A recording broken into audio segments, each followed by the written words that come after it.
Hi, my name is Steve, and I'm going to give you guys the basics on how to write any APA essay.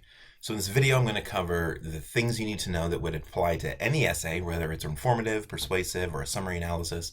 Just the basics of what do you need to put into an essay to make it match the APA requirements. I'm going to go and minimize myself here so we can look at Word. So here we are, starting right off the bat. So first off, generally speaking, your margins, that's this area around the outside, should be set to 1 inch on every side. That's the default for Word usually, but if you're not sure how to do that, hit this layout button and you can change your margins right here, right? The normal is 1 inch on each side. That's what you want. So we're already set up good. Perfect. The next thing you want is a page number in the upper right corner. So I'm just going to give this page number 1 here just to see how it looks, but it's hard to get it way over there, right?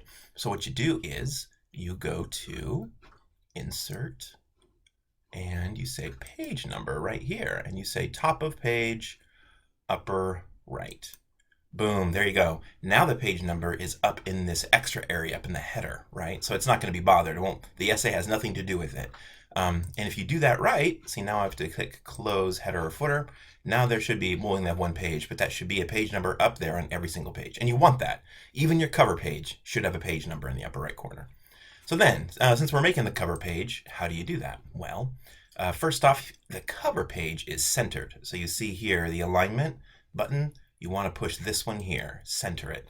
Go down a little bit towards the middle, and then give it a title. So every essay's title needs to be in title case and in bold, right? So this example essay, I'm going to call it The Beast Within, just because that's a cool name, right? You want your title doesn't need to be a full sentence. It should never be a full sentence. You want it just to be a phrase or even one word.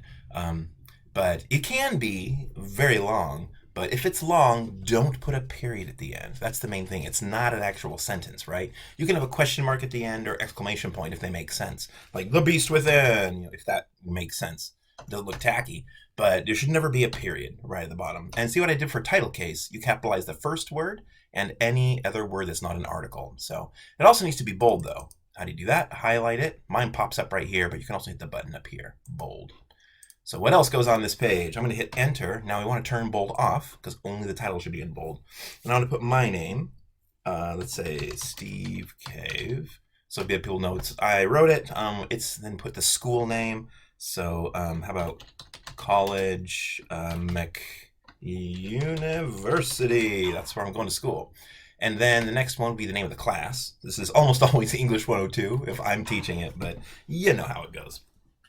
So let's say Eng 102, and then we do, what is it? We have the name of the school, the name of the class, the author's name, but then you also want my name, as in like your professor. So Professor Cave or Steve or whatever. In my class, you can call me whatever you want as long as it's respectful. But some universities get really sticky on the name. It has to be professor or something like that. So you want to know. Ask your professors. But that's the information you need. And then the last one, there's one more piece. I always look, there's 5 things that shouldn't be bolded. The last one is the date. So today is the 24th, and the year is 2020X. So there we are. There's our cover page. That looks pretty good, right? So now I want to go to the next page. So a lot of people, in order to get to the next page, would hit the enter button a bunch. See my little cursor bounce down?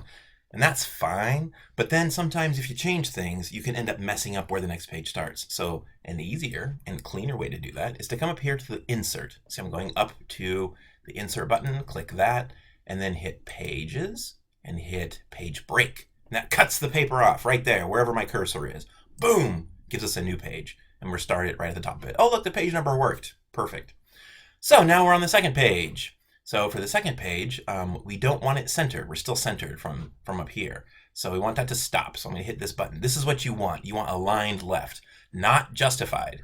Justified spreads your words out so they fit in a square, and it can often make things look really, really bizarre. So APA formatting is left, align left. So click that. Now here we are. Here's our cursor right here. The top line should be the title of your essay again. So let's go make sure it's exactly the same. To do that, I'm going to highlight it by triple clicking it and then hit Control C. You could also use Command C if it's an Apple computer. That just copies it. You could retype it here if you want, but I'm just going to go bam. There. That was easy, right? It needs to match, so it should match right there. Now we're on the next page, the next line. It should also be centered. Because I copied it from here, it kept the formatting to be centered. And then we go to the next part here, and that's where the essay should start. You hit tab to indent. Always indent every paragraph. And then we start with your introduction. So my introduction would be some type of a hook. That's usually the best way to do it. Something to grab the reader's attention. That's more like advanced writing if you want to do really good hooks. So if you end up hearing me giving you advice on it, it means I think you're a good writer. So hook for this. Let's say my essay's about werewolves, because why not? And my quote at the beginning could be, the beast is in all of us. And, said, or wrote the philosopher Thomas Aquinas. Did Thomas Aquinas actually say that? I doubt it. But and so don't make this up. Don't lie like I'm doing for my example. But in theory, at this point, you should have done. I would have a lot of research already done, right? So I'm starting my essay. So, but you want some type of an attention getter, like a cool quote like that's great. And then you want background information. So what is this essay even about? Who knows? It doesn't really matter for showing you how to do the template. But in general, what you want a hook. Then you want background info. So you say werewolves have been in Western literature, try to do Australia, literature since the dawn of the West. I mean, it's kind of a weird statement, but it's true. Now I notice one thing immediately, my spacing. These two lines are really close to each other, right? So your essay should be in double spaced. That's also a feature of APA 7. So I highlight it and you go up to this little guy, this little button with the blue arrows next to it. Click on it and you can pick your spacing. By the way, this is also, if you ever end up having you want weird spaces before or afterwards, see how this title has a weird space underneath it? If I wanted to get rid of that, same place, go up here and hit remove space after paragraph, and then, ooh, look how close everything is. But that's the opposite of what we're trying to do. So I'm going to go up here and hit 2.0. That's what we want. Boom, double spaced. This should also be double spaced, but it looks like it kind of already was, doesn't it? Let's make sure. Double spaced. All right, that looks good.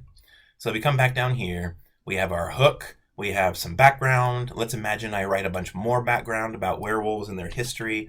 I'm just going to copy and paste that same sentence so it looks more full. You see the space. And then somewhere near the end of my intro, I need my thesis statement. So what is a thesis statement? Now, this is a question that haunts so many students, right? A thesis statement is, at its basic core, is a summary of the essay. It's just telling the reader what you're saying, because every essay has to have a central claim. That's the main thing that your essay is saying, whatever it's claiming to be true, right? If it's an informative essay, your central claim, it's the same thing. You have a central claim, and then you prove it with your examples or your reasons why that's right. There's a lot of words people use to describe what those subpoints are, but really they're reasons. They're reasons that your central claim is correct. So it's an informative essay, you'd have your central claim, reasons why. If it's a persuasive essay, same thing, central claim, and then reasons why people should change their mind and agree with you. Still defending that central claim. Even for a summary analysis essay, which is a bit bigger, it's where you read somebody else's work, summarize it, and then analyze it. That still needs a thesis statement. Anything that is an academic essay needs that thesis statement. And it's not that hard to write. If your eyes are glossing over right now and you're like, oh no, thesis statements, these are impossible. Let me show you a couple of tricks.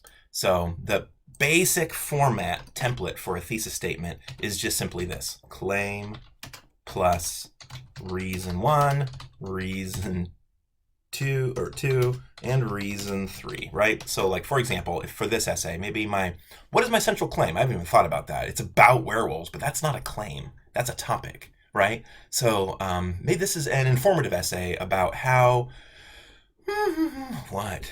Well, I could go either philosophy or I could go lots of directions with this. But I'm just going to write, this essay is going to be about the history of werewolves in Western literature. Sure, why not, right? Because that's an informative essay. So then my central claim, I still need one. What is it? What is it? And my central claim might be that what I just set up here, that werewolves have been in Western literature since the dawn of the West. And then my reasons would be explaining, giving you evidence that I'm right? Maybe I would share from ancient Greek myths, or share from ancient writers, or share from Celtic mythology, something like that. I'd call in those things. But that's not really what I want to write. The more I think about it, and this, by the way, is part of writing an essay. You research a bit. Maybe I look online and I go, oh, I don't know. There's really only one ancient source, and it's Greek, and that's great, but I don't know. I'm not sure this is enough to write a 3-point thesis statement.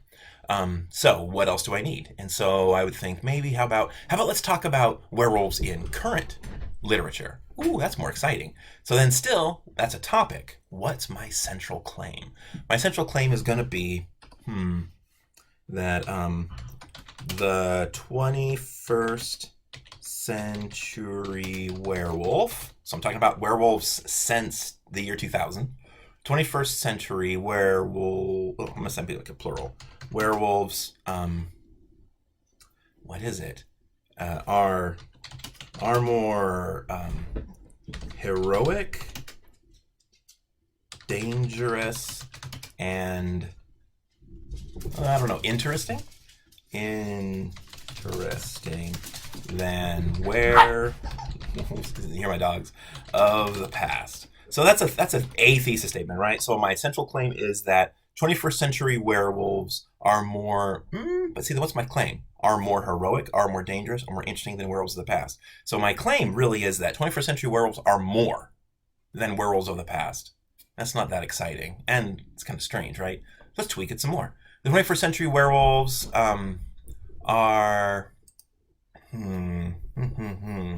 different from werewolves of the past in that they are more heroic, dangerous, and interesting. And then I'll cut this part out. Now my central claim is 21st century werewolves, I'm going to cut that word "the" out. Century werewolves are different from werewolves of the past. So this is my claim. And it's very true. It's super true, right? So this is very much for an informative essay. So in order to be bringing something new to the table, my points better be something interesting, right? So it's not a boring essay. So let's look at it. So then my reasons 1, 2, and 3 are that werewolves are heroic. They're more heroic than werewolves of the past. They're more dangerous than werewolves of the past. And they're more interesting than werewolves of the past. Cool. So there's my thesis statement. I'm just going to go ahead and drop that at the end of my intro paragraph. Perfect. Yay. So introduction done. And then I want to write those body paragraphs, right? So the body paragraphs are going to be about how heroic they are, dangerous, and interesting. So I'm going to say 21st century werewolves are more heroic. That's not that exciting, but what I'm doing there is I'm creating a heading. So this also has to be centered. In APA, we like to have headings for every section. In a 5-paragraph essay, that means every paragraph has a heading. So, but in your longer essays, like your last one, you're going to write a much longer essay. In that one, you'll have definite sections. So it's good to practice.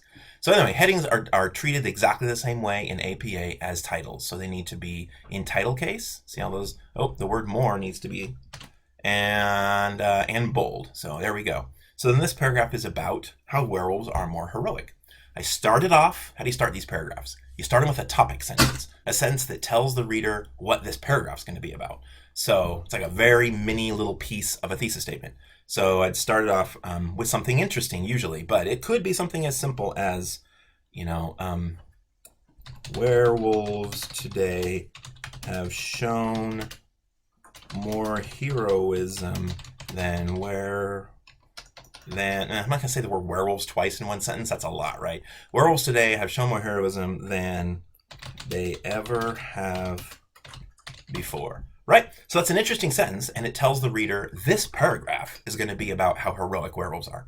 So then I would explain, and maybe in this paragraph I would talk about how werewolves are, let me see, what would I say? I would give examples like from movies and stuff. I would talk about werewolves like Twilight. I mean, those werewolves are definitely the good guys. I would talk about werewolves from lots of movies like, what's that one? Underworld. I'd bring up them because sometimes they're heroic. So I'd use some examples of that. So that's really what I would do is come up with examples and an explanation and an argument to prove this point. So I would give some examples and I would say, look at these examples. They show you that werewolves are more heroic than they ever have been before. in order for this to work, I would also have to bring in, make sure that I'm telling the truth, right? So I need to look at other sources. I happen to know that there are about 200-year-old French werewolf stories where werewolves become heroic. And that's when it starts. I don't really know of any stories before that. So I find that in my research and I go, oh, interesting. Okay. So maybe should I change my thesis to instead be 21st century just to include the last few hundred years? Maybe? Or should I keep what I have and maybe either I don't talk about the French one because I think it's not really arguing against me because it's just one example in one place in the entire planet, right? Or I could bring it up and say, you see the beginning of this change here in the story of Bisclavret, and then you see it continued today with movies that we have and stuff. So that's one idea for how you could do this. Lots of ideas. So how you write your essays and how you build your paragraphs is up to you. But basically, you want your topic sentence. You want that followed by your argument. And even if it's an informative essay, you're arguing. You're still trying to make a point, right? Argument, and then examples. And then you can go back and forth. Argument, examples, share more examples, whatever you want, but build that paragraph. And then I would rinse and repeat. Do the same thing for the next one. So the next paragraph needs a heading as well. It's about how werewolves are dangerous. So this would be very, very boring as far as headings go. But you can hear the werewolves fighting around me.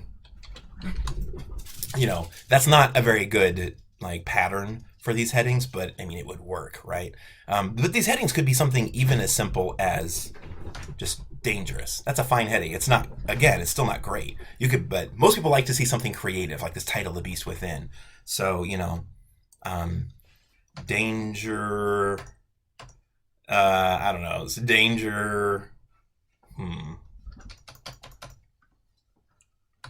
always more dangerous, maybe. If that, oftentimes you write the actual essay first and you go back and looking for what matches. So am I imagining there that if I wrote the heading was always more dangerous, then that paragraph would be about how you can look and see how they're increasingly getting more dangerous as movies and books continue, something like that. So yeah, that's how you write your body paragraphs. Just simply go through them one at a time and write your headings for each one.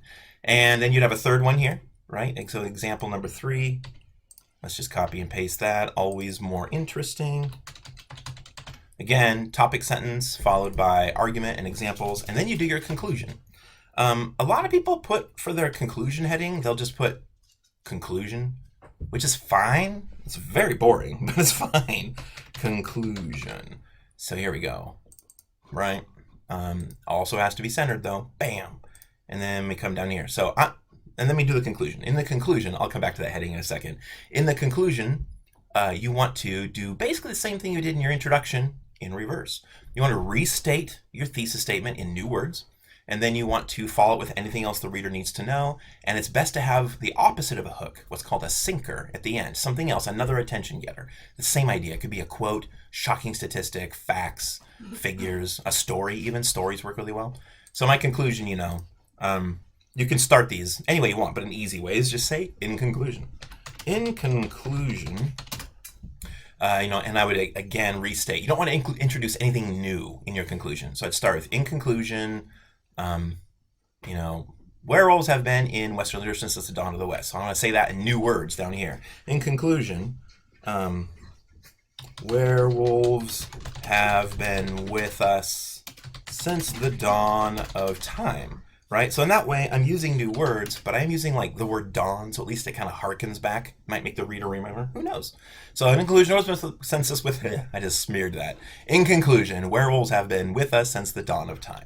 And then I restate the thesis statement. It's best if in new words, right? So I say 21st century werewolves are different werewolves of the past, and they're more heroic, dangerous, and interesting. So then I would say that werewolves are more and it wants, by the way, this has to be in the same order that it is in your actual essay. I'm not sure if I mentioned that. Up here in your thesis statement, notice these things are listed in the exact same order that they show up. That's important because this is a map. This is something for your reader to know what's coming. So same thing down here. So dangerous was not the first one. It was heroic. Werewolves are more heroic, dangerous, and interesting than they have ever been. Right? That's a neat one. And then maybe I end with a quote again. Look, and by the way, to find quotes, my favorite thing to do is just to simply get in Google and type in quotes about blank. You'll almost always find a lot of quotes from Goodreads, which are quotes from books, which is great. Like Jane Austen quotes, a really good thing, right? So that's one way to find a cool ending. Sometimes you can type in, like I could type in werewolf facts or werewolf or strange werewolf facts, amazing werewolf quotes or things like that.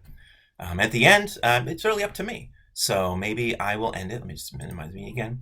Maybe I end it with a challenge, right? That's another thing. There's a lot of ways. You just want to have something interesting there. So next time, I was about to say you, but man, we avoid as much as possible trying to use second person in academic essays. First person's okay now, but second person is still kind of like, ugh. But writing is art, so if it works, it works, right? I think it works right here. So next time you, especially because it's the very end, it's the conclusion, right? Let's give it a shot and see if the professor hates it. If it's me, I wouldn't. So next time you see a werewolf in movies or literature or video games, I don't know, what's my final challenge? Like, remember what do they want? What do I want them to remember? So next time you see a werewolf in movies, literature, video games, remember that you're seeing the best werewolf human culture can produce. That's lame. So this is part of writing. This is why I'm saying edit. Never fall in love with what you write. So no, that's a garbage ending. So never mind. Instead, I'm going to go look. I find a quote. Quotes are great. Maybe my end quote is, there's a little bit of, it's hard to know what I want to say, a little bit of werewolf in all of us. And maybe who said that? Let's say it was, and if, by the way, you have to say said so-and-so. This is still a sentence. Some students will do like a quote, and then they'll go like this. Quote, cave, like if this was my quote.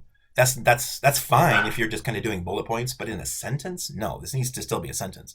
So it would still say, a little bit of werewolf in all of us, comma, quote, said Steve Cave. And because it's a quote, it still needs to be cited. So where do I find this?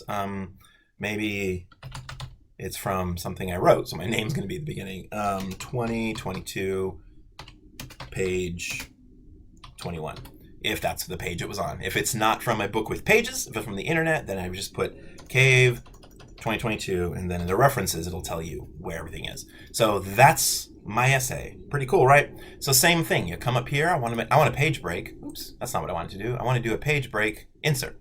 So I go pages, page break. Now, and you want to do that because sometimes people's references kind of creep up into their essay if you don't do this. So this is the same thing. Now we're doing our reference page. I want to center it, type in references. That needs to be bold. And then, again, it should be over here. I want it on the left. So again, you'd write your references. References, how to structure them is extremely specific to what you're referencing. So I have a lot of resources online, and then there's websites I recommend. The Purdue OWL page is incredible, but so is the APA style guide page. It's free. It's also really good. But you'll notice if you start looking, like there's a different way to cite everything. In general, it will go author's name, last name, comma, first initial, period, space, parentheses, the year that whatever this is came out, end parentheses, period, space, the title of the thing. What did I write that we're citing? How about werewolf quotes? Because the book of werewolf quotes that I've apparently written. So I say werewolf quotes. And then if this is a book, then the publisher. So Random House, and that's it. If it's a book. But most of us are going to be citing things like web pages, and those get more complicated. For those, you have the title of the article, if there is one, the title of the page, if it's a web page. So like, what web page did we get this from? How about we got it from about.com? Sure, right? You don't put the link there. What you do is you put the link then after it, right? So then if there was a link, you put it here, HTTP,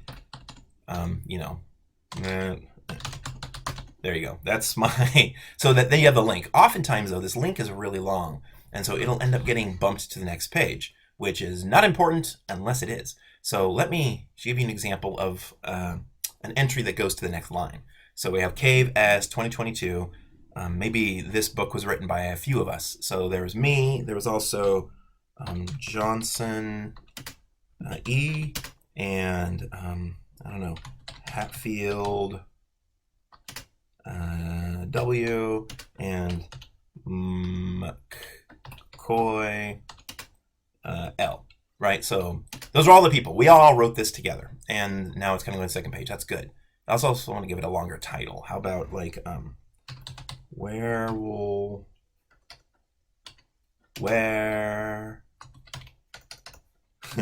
have all of the werewolves gone?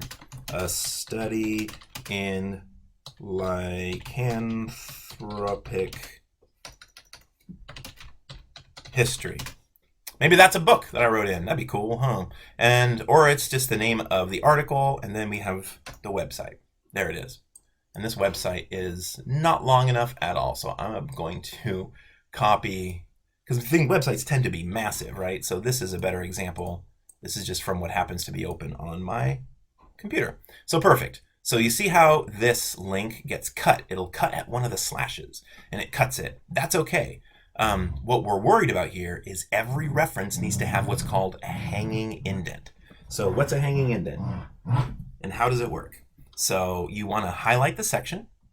Now there's a couple ways to do this. One way is to come up here to this little button we were at before. This is kind of the complicated way. And then you go to line spacing options, and you can go to special and give it a hanging indent. That's fine. It's just a complicated way. Another way is to hit Control T. That's what I just did. Let me go back. So I hold down the Control button, and then I hit T, and then it has a hanging indent. You have to individually highlight each entry for this to work. On an Apple computer, you would do the Command button T. It's always T. So that's how you do it. That's a hanging indent. The other thing I want to make sure I warn you about is that sometimes these email addresses, for some reason, end up like breaking this whole thing, and you end up, I don't know if I can make it happen, like that. So you'll have your entry, and then for some reason the website is down here and sticking out. You only want, everything should be indented except the first part of each entry. It makes it easier to look through, right?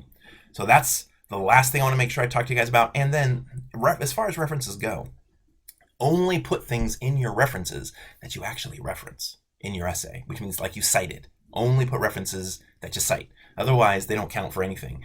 But sometimes we like read a bunch of stuff, and we want to at least have the reader know that that stuff was in our head, even if we don't cite it. So how to do that is after your references page, you do another section that is in every way exactly like your references. Same rules for formatting and everything, except at the top, instead of references, you say works consulted. Yeah, that's it. That's the difference. So, I mean, when you write like a big essay, sometimes you want to like mention it. By the way, I read all these books, even if I didn't mention them or reference them, right? So there is my basic overview of APA and how to structure an APA essay.